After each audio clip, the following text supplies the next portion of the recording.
Good evening. मैं आलोक BCC के YouTube channel पे डेली करेंट अफेयर्स क्लासेज में स्वागत करता हूं। और आज हम लोग 18 नवंबर के करेंट अफेयर देखेंगे जो हमारे परीक्षा के लिए काफ़ी अहम हो। आपको इस चैनल पे 1 अगस्त से डेली करेंट अफेयर क्लासेज मिलेगा, आप सभी उसको देख सकते हैं। इसके अलावा आपको इस चैनल पे स्टैटिक जीके सीरीज भी मिलेगा, आप सभी उसको भी देख सकते हैं।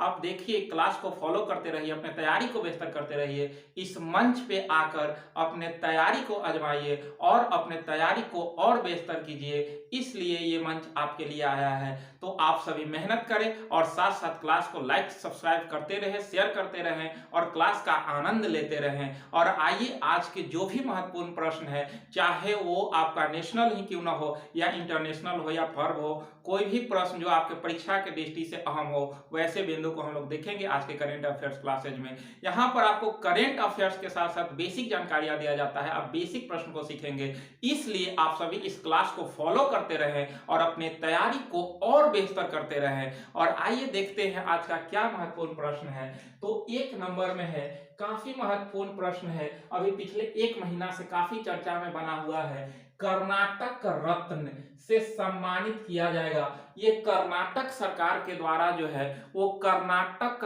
रत्न से सम्मानित किया जाता है, जो कि हमेशा नहीं सम्मानित किया जाता है। बहुत कम बार ऐसे देखने के लिए मिलता है कि जिसे कर्नाटक रत्न से सम्मानित किया जाता है।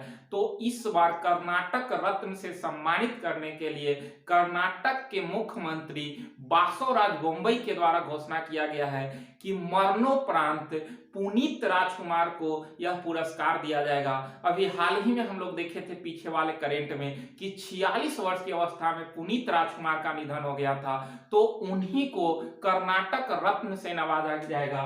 तो ध्यान रखिएगा, पुनीत राजकुमार जो है वो आपका कर्नाटक क्षेत्र से थे, कन्नड़ फिल्म के अभिनेता थे और इन्हें कर्नाटक रत्न से सम्मानित करने का निर्णय वहां के मुख्यमंत्री के द्वारा लिया गया है। यह सर्वोच्च नागरिक सम्मान पाने वाले 10वें शख्स हैं, यानी कि आज तक 9 लोगों को कर्नाटक रत्न से सम्मानित किया गया और 10वां शख्स बने हैं पुनीत राजकुमार, जिन्हें मरणोपरांत यह पुरस्कार दिया जाने की घोषणा किया गया, ध्यान रखेंगे। और यह 2009 में जो है वो आखिरी बार डॉक्टर वीरेंद्र हेगड़े को समाज सेवा के लिए दिए जाने की घोषणा दिया गया था, ध्यान रखिएगा। आखिरी बार 2009 में मिला है और इस बार 2021 में पुनीत राजकुमार को मरणोपरांत दिए जाने की घोषणा किया गया है। किसके द्वारा घोषणा हुआ है?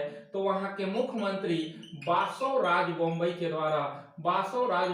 द्वारा आपका ये घोषणा हुआ है, जो आपका कर्नाटक के सीएम है, ध्यान रखिएगा, कर्नाटक के चीफ मिनिस्टर हैं बासवराज बोम्मई। पहले यहाँ के मुख्यमंत्री आपका येदुरप्पा थे, बीएस येदुरप्पा, लेकिन बीजेपी इनको हटाकर बासवराज बोम्मई को मुख्यमंत्री बनाया था, ध्यान रखेंगे आप लोग। अगला प्रश्न है कि दुआरे राशन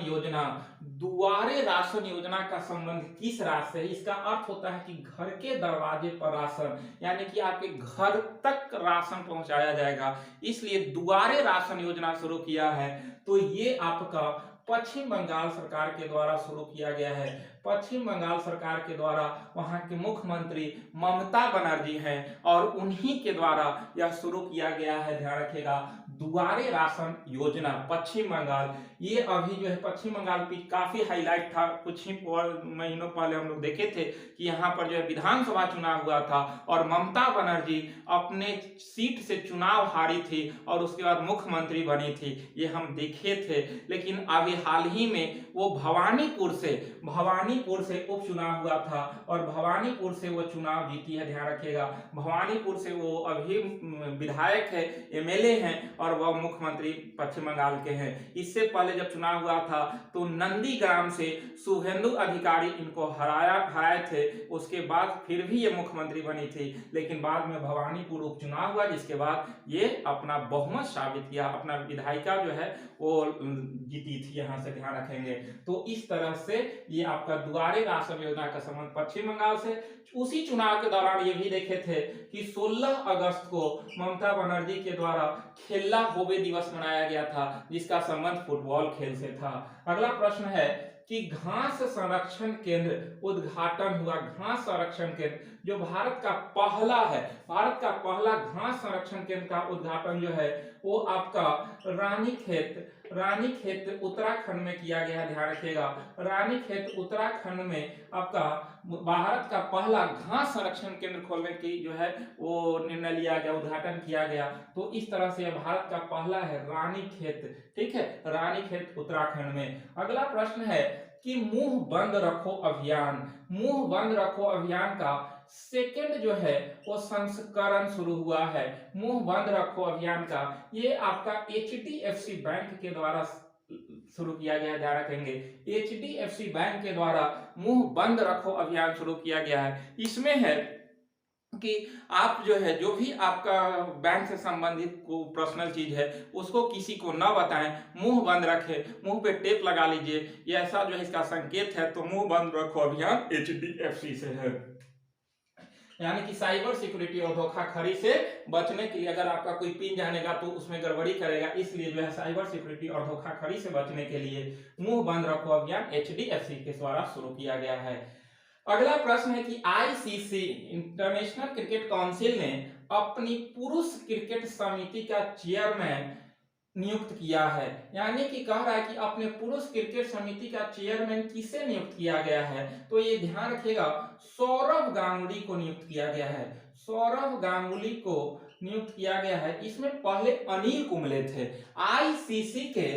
आईसीसी के पुरुष क्रिकेट समिति के चेयरमैन पहले अनिल कुंबले थे, इनको रिप्लेस करके सौरव गांगुली को बनाया गया, जो कि सौरव गांगुली बीसीसीआई के अध्यक्ष है। ध्यान रखिएगा, बीसीसीआई के अध्यक्ष सौरव गांगुली को आईसीसी ने अपना पुरुष क्रिकेट समिति का चेयरमैन बनाया। इनसे पहले आईसीसी क्रिकेट समिति के चेयरमैन अनिल कुंबले थे। ध्यान रखिएगा, तो अनिल कुंबले की जगह सौरव गांगुली को नियुक्त किया गया है। ये काफी महत्वपूर्ण प्रश्न है, आप ध्यान रखेंगे। ये आपका जो है खेल से संबंधित नियम बनाने में जो है वो सहायता करते हैं, इसलिए आपका पुरुष क्रिकेट समिति का चेयरमैन सौरव गांगुली को नियुक्त किया गया है। ये डीआरएस का फैसला था जो कि आपका अनिल कुंबले के सहायता से ही आईसीसी ने लिया था। तो इसी तरह से ऐसे ही निर्णय के लिए जो है सौरव गांगुली को वहां पे नियुक्त किया गया है।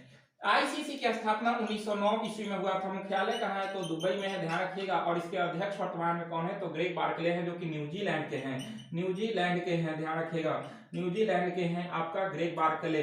इसके अलावा एक और क्वेश्चन था आईसीसी से कि आईसीसी ने हॉल ऑफ फेम में शामिल किया। टोटल हॉल ऑफ फेम में 106 लोग हैं, जिसमें अभी 3 लोगों को शामिल किया गया है, जिसमें आपका महिला जयवर्धने है, शॉन पोलाक है और जेनेट ब्रिटेन है। तो महिला जयवर्धने आपका श्रीलंका के हैं, ध्यान रखिएगा, ये श्रीलंका के, इनको शामिल किया गया है। शॉन पोलाक जो है वो आपका दक्षिण अफ्रीका के हैं, शॉन पोलाक दक्षिण अफ्रीका के, और जेनेट ब्रिटेन जो है वो इंग्लैंड के हैं। तो ये 3 लोगों को हॉल ऑफ फेम में शामिल किया गया है। तो इस तरह से 106 लोग हॉल ऑफ फेम में है आईसीसी के। तो इस तरह से आपका आईसीसी से संबंधित जो भी महत्वपूर्ण प्रश्न थे उसको मैंने बता दिया। अगला प्रश्न है कि राष्ट्र रक्षा संबंध पर्व का आयोजन कहाँ किया गया। तो इसका आयोजन आपका जो है वो झांसी उत्तर प्रदेश में किया गया, ध्यान रखेंगे।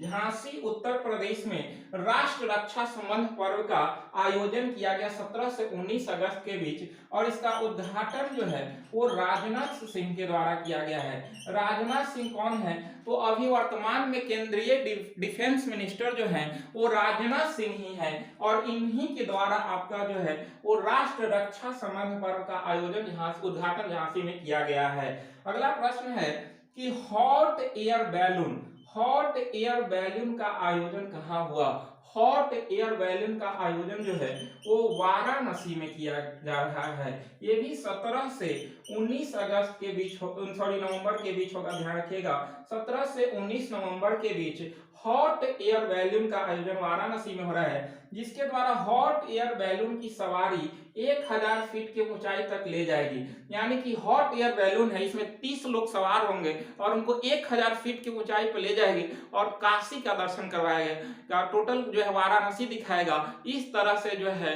वो आपका जो भी पर्यटक है वहां, तो वहां पर्यटन का लुत्फ लेंगे। वहां पर जो है वो हॉट एयर बैलून में बैठकर पूरा आनंद लेंगे। वो 1000 फीट ऊपर तक जाएगा। तो इस तरह से ध्यान रखिएगा कि हॉट एयर बैलून का आयोजन अभी हाल ही में कहां पर किया गया, तो वाराणसी में किया गया। वाराणसी का जो है काशी का दर्शन के लिए ऐसा जो है ये कार्यक्रम वहां पे चल रहा है। 17 से 19 नवंबर के बीच इस यहाँ पर चलाया गया, अभी शुरू हुई है, कब तक चलेगा अभी, ठीक है, ध्यान रखेंगे। अगला प्रश्न है कि लद्दाख, लद्दाख आपका भारत का एक केंद्र शासित प्रदेश है, ध्यान रखेंगे। अभी भारत में 8 केंद्र शासित प्रदेश है। पहले जम्मू कश्मीर एक राज्य हुआ करता था, लेकिन इसे अलग करके 2 केंद्र शासित प्रदेश बनाया गया, एक जम्मू कश्मीर और दूसरा लद्दाख। तो लद्दाख में बनी दुनिया के सबसे ऊंची सड़क, दुनिया का सबसे ऊंचा सड़क जहां पर मोटर कार या गाड़ी चलेगी, ये बनाया गया है लद्दाख में, और ये गिनीज बुक ऑफ रिकॉर्ड में दर्ज हो गया है। यानी कि दुनिया के सबसे ऊंचाई पर स्थित जो सड़क बना लद्दाख में, वो गिनीज बुक ऑफ रिकॉर्ड में दर्ज किया गया है, ध्यान रखेंगे, काफी महत्वपूर्ण प्रश्न है ये। और इसकी ऊंचाई जो है वो उमलिंगला दर्रा से 19,024 फीट के ऊंचाई पर है, लगभग 20,000 फीट के ऊंचाई पर है, और ये उमलिंगला दर्रा से है, ध्यान रखेंगे। और इसको किसने बनाया, तो BRO, बॉर्डर रोड ऑर्गेनाइजेशन के द्वारा ये बनाया गया है। इतना ऊंचाई पर ये बना रोड तो BRO बनाया है। और BRO के वर्तमान महानिदेशक lieutenant general Rajiv Chaudhary, lieutenant general Rajiv Chaudhary को आपका यह प्रमाण पत्र दिया गया। जब Guinness world book of record दर्ज किया गया तो राजीव चौधरी को इसका प्रमाण पत्र जो है वो दिया गया है। तो इस तरह से आपका विश्व के सबसे ऊंचाई पर स्थित सड़क किसने बनाया, BRO ने। कहां पर, तो लद्दाख में, ध्यान रखेंगे। अगला प्रश्न है कि संयुक्त राष्ट्र विश्व पर्यटन संगठन, संयुक्त राष्ट्र विश्व पर्यटन संगठन ने सर्वोत्तम पर्यटन गांव चुना है पोचमपल्ली को।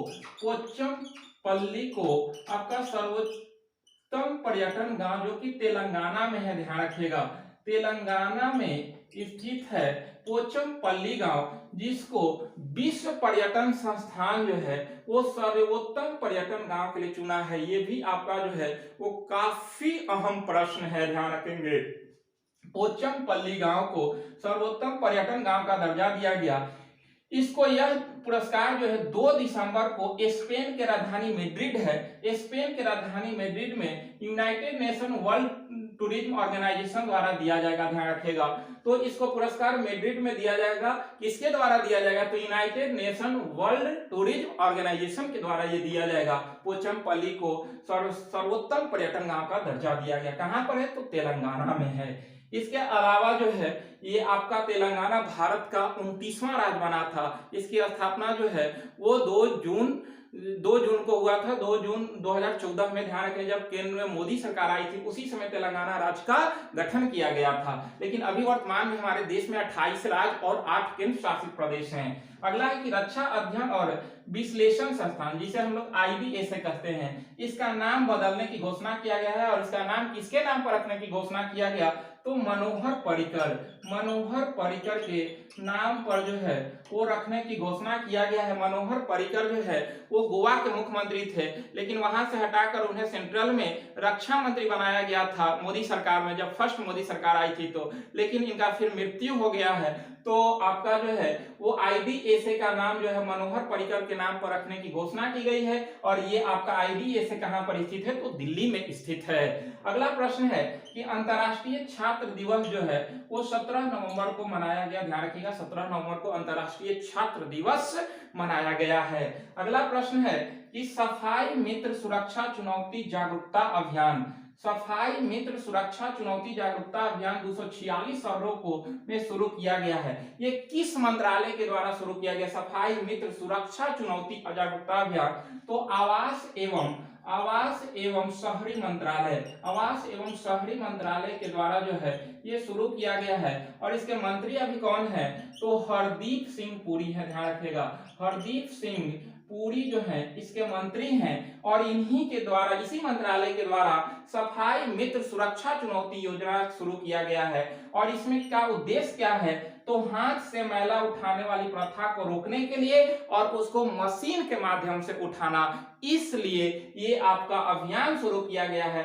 आवास एवं शहरी मंत्रालय, और इसके मंत्री हरदीप सिंह पुरी हैं। अगला प्रश्न है कि पहला खेलो इंडिया तीरंदाजी टूर्नामेंट का आयोजन कहाँ किया गया? तो ये सोनीपत में किया गया है। सोनीपत हरियाणा में है, यहीं पर इसका आयोजन हुआ।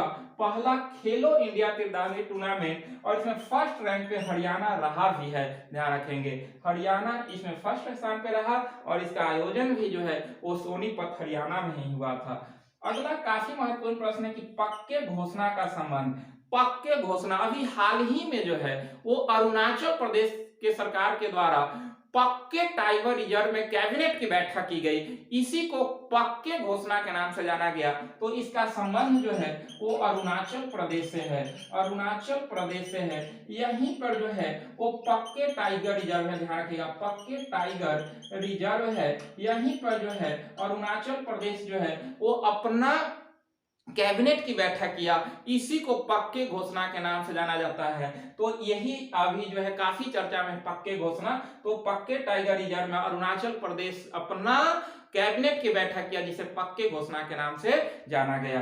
अगला प्रश्न है कि विश्व का पहला गैर लाभकारी शहर स्थापित करने की घोषणा किया है। तो विश्व का पहला गैर लाभकारी शहर की स्थापना की घोषणा किया है सुल्तान मोहम्मद सलमान ने घोषणा किया है सऊदी अरब के रियाद को। सऊदी अरब में जो है वो रियाद शहर है।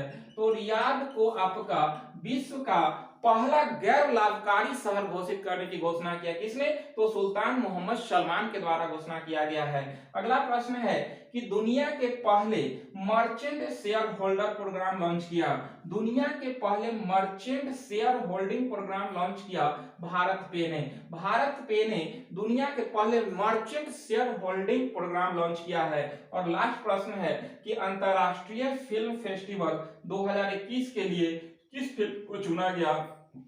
तो कुंजांगल को चुना गया। कुंजांगल को अंतरराष्ट्रीय फिल्म फेस्टिवल 2021 के लिए चुना गया, जिन्हें कि 94वां ऑस्कर पुरस्कार से भी सम्मानित किया गया कुंजांगल को। तो इसलिए आप ये ध्यान रखेंगे। अब 17 प्रश्न हम आपके बीच लाए, तो ये 17 प्रश्न आपके परीक्षा की दृष्टि से सिर्फ आज के लिए महत्वपूर्ण है। ऐसे ही आपको डेली मिलता है, तो ये सभी आप देखते रहें और अपने तैयारी को और बेहतर करते रहें। जो है वो पीछे का जो भी वीडियो गया है वो सब भी देखें, और आने वाला समय में जो भी दरोगा या बीपीएससी या कोई अन्य परीक्षाएं हैं उसके लिए सभी काफी अहम प्रश्न है, इसलिए आप सभी इसको देखें। और करेंट के साथ साथ आप बेसिक जानकारियां भी लेते हैं, आप बेसिक प्रश्न को भी सीखते हैं, इसलिए आप सभी देखें और क्लास को शेयर करते रहें, लाइक करते रहें, सब्सक्राइब करते रहें। तो आज यहीं तक, मिलते हैं हम अब नेक्स्ट वीडियो में। आप सभी को बहुत बहुत धन्यवाद।